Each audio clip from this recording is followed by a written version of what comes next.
Raccoon City incident is one of the most iconic and well-known moments in Resident Evil lore, and one thing that made it so special is that it was during an era before bioterrorism had taken off, and therefore most of our characters had no experience with bioweapons or anything like that outside of Jill Valentine, who had some minor experience due to the Spencer Mansion incident, but even then, she was not prepared for any of the things that were going to be thrown at her during Raccoon City, such as the Nemesis, the tyrant specifically designed to track her and other STARS members down and eliminate them. And it was things like that that truly made Raccoon City feel like a world of survival horror. You really felt as if though your character was a helpless individual just trying to find a way out of the city and escape alive. And that's a feeling that we don't ever get in any of the other city type outbreaks within the series. Because, for example, in Resident Evil 6, we have Tall Oaks, and that's a completely different feel compared to what Raccoon City had, because at that point in time, Leon was highly experienced in the government and everything. He had received tons of training, and so for him, a zombie outbreak was just another day on the job. He could suplex a zombie and not even really think about it. And then furthermore, he has communication with Hunnigan, and she can pretty much tell him all sorts of things and map out where he should go and where he should avoid and all these other things. And so all of that really takes away from the survival horror feeling that Raccoon City had given us. And I'm not knocking Resident Evil 6 for what it did. I absolutely love the game, as I've mentioned before on the channel.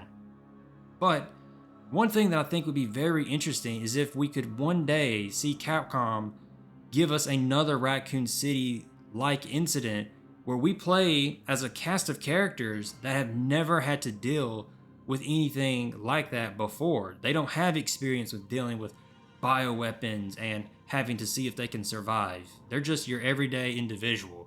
I think it'd be a really cool concept if Capcom were to do something like that again, where we're playing as a police officer, a firefighter, a detective, whatever it may be. They're just your everyday individual. They don't have experience dealing with zombies, hunters, lickers, all these other bioweapons. And I think that would be a really cool concept. Now, like I've said before, I'm pretty sure Resident Evil 9 is going to be more focused around Chris, maybe Jill, trying to uncover the corruption within the BSAA. However, it would be cool if maybe Resident Evil 10, they decided to do something like this where we have a city outbreak once again, or like I had mentioned in a couple of videos back where I was wanting to see more spin-off titles come back. This would make for a perfect spin-off game. And they could have it where, the city loses connections with the outside world, and so that's why the BSAA or the DSO or TerraSafe has not come yet to help everyone, is because they don't know that the city is currently going through an outbreak, because the city has no way of communicating with the outside world. So I think something like that would be really cool. And maybe at the end of one of the characters' campaigns, we actually are able to get connection with the outside world and contact the BSAA. And so they come in and they rescue everyone that's still alive within the city, and something like that could be really, really cool.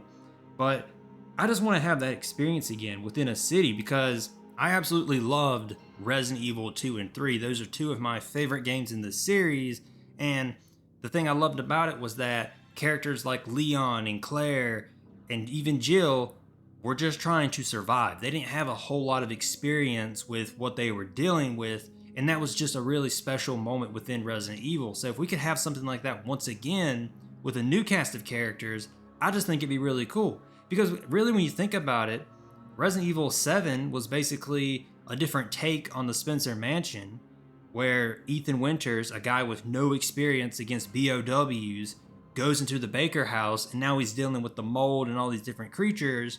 And so it'd be kind of cool if we had something like that, but for Raccoon City, where we're playing as a cast of characters who have never had to deal with BOWs, now having to try and survive the city that is infested with all sorts of things.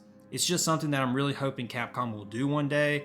As I said, I think it would make for a perfect spin-off title, or if they want to, make it Resident Evil 10.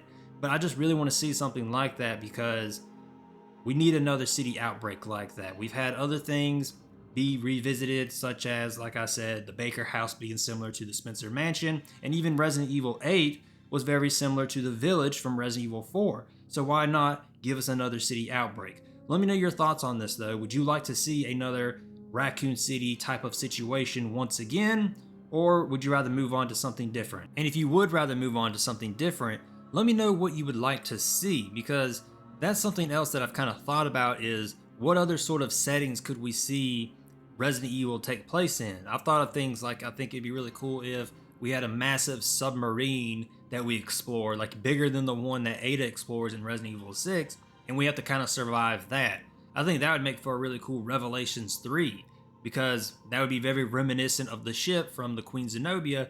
Only difference is this time we are way under the ocean, like we're below the sea and all this other stuff, and so that would be a really cool setting as well. So if you don't want to see another city outbreak, let me know some other things that you would like to see. Let me know in the comments. I'm going to wrap this up here, and I will see you all on the next one. See you then.